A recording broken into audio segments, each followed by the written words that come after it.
Hey guys, welcome to the Homestead. So today we're out here doing some salsa over the fire, which gives it that nice fire roasted smell and taste. You don't have to spend all the extra time fire roasting your individual ingredients over a fire.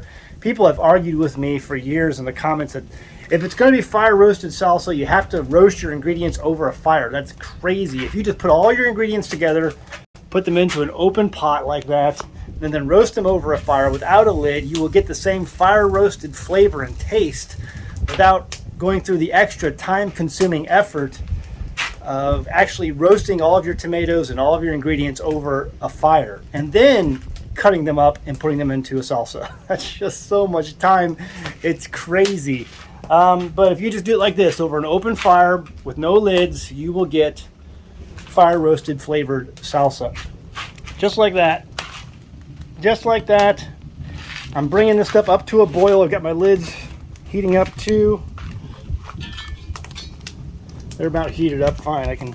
I'm just stirring this salsa and stirring it over an open fire, and all that smoke and flavor is getting into that open pot. Right with that one. Just constantly stirring these up.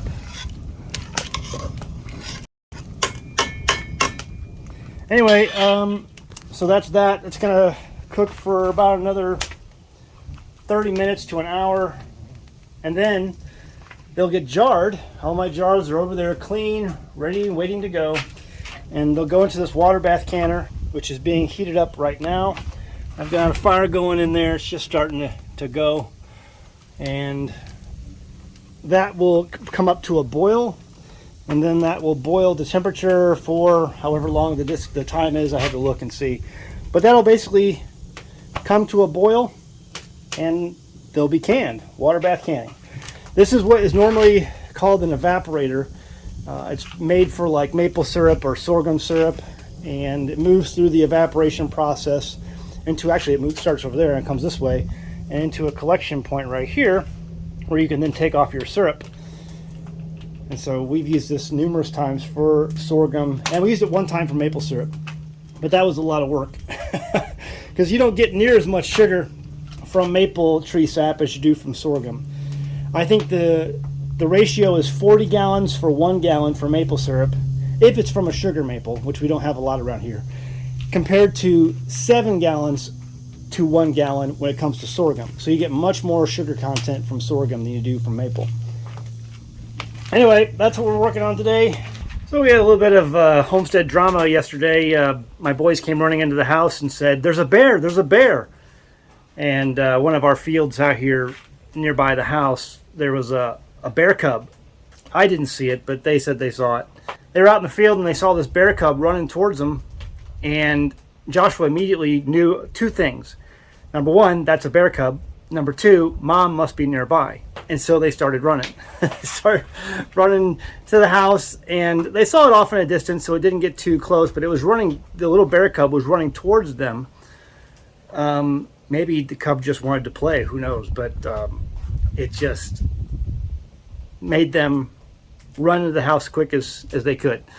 So we went out there to investigate, obviously, and didn't find anything, didn't see any mama bear or baby bear or whatever. So, but we do have active bear movement always on the homestead. There's always bear out here moving around. A lot of my salt blocks that I have positioned out in the woods have been knocked off the stumps that I keep them on. If you've ever seen some of my past videos, one of the best ways to keep deer coming into your area constantly is to put a salt block on an old tree stump or on a new tree stump, and that makes that tree stump a giant salt block.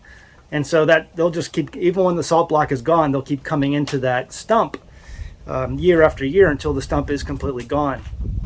And so it's like a free salt block that just keeps going and giving and giving. But with drawing in deer, it also draws in other animals as well. And I don't have my deer cameras up right now, so I'll have to put those back up. The game cameras that we usually keep up there, but I'll have to see what's coming in and knocking those salt blocks off of the tree stump. Every time I go out there, I have to put the salt blocks back up again. So there is active bear movement.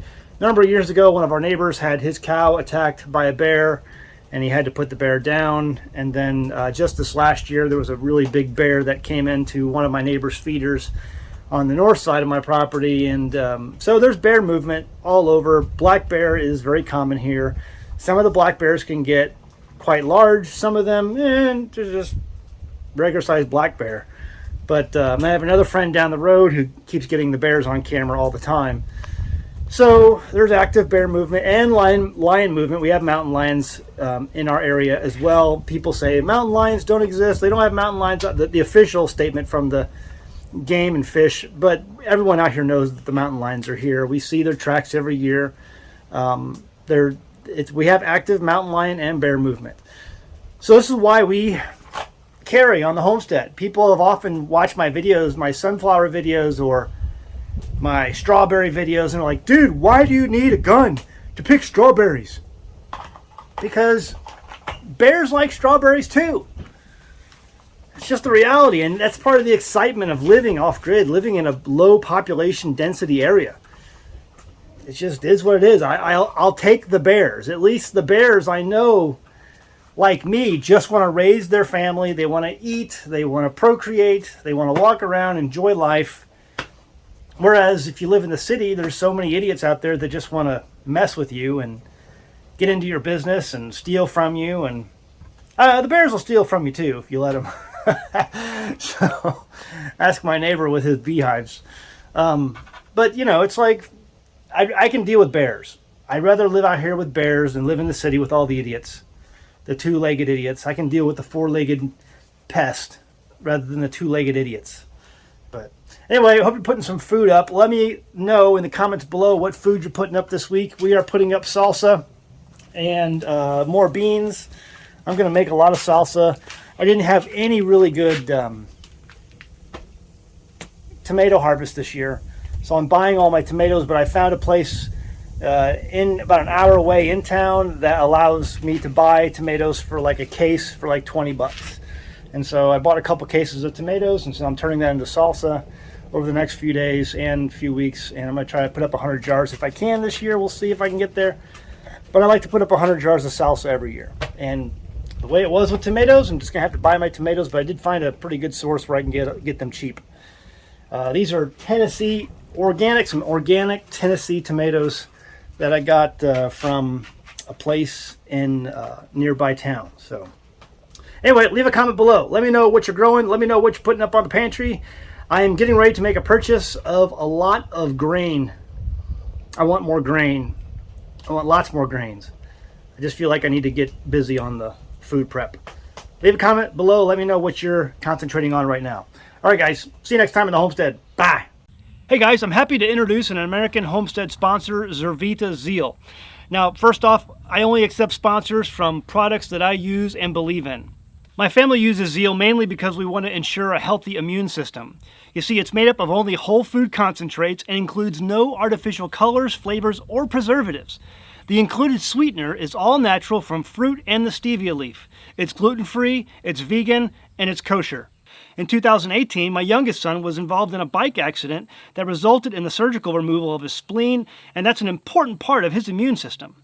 And because we live on a farm, you can guess that having a healthy immune system for our family is very important. Some of the included ingredients are beetroot, chicory root, turmeric, moringa, blueberries, cranberry, goji berry, milk thistle, ginseng, alfalfa, broccoli, and so much more. It's these natural ingredients that can easily be made into a powerful and tasty drink that my family can make and feel good about. So sign up and give it a try today. Every purchase you make goes to help the homestead so that we can continue to make great homesteading videos for you.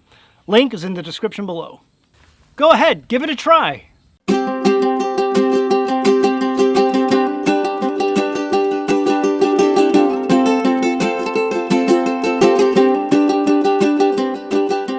Hey guys, did you know you can become a patron of an American homestead? They get access to private videos, and we send them gifts from the homestead that we make here on the homestead. And we also enter our patrons into special giveaways that are only available to them. And before you go, please check out these other great videos. Go ahead, click. I'll wait.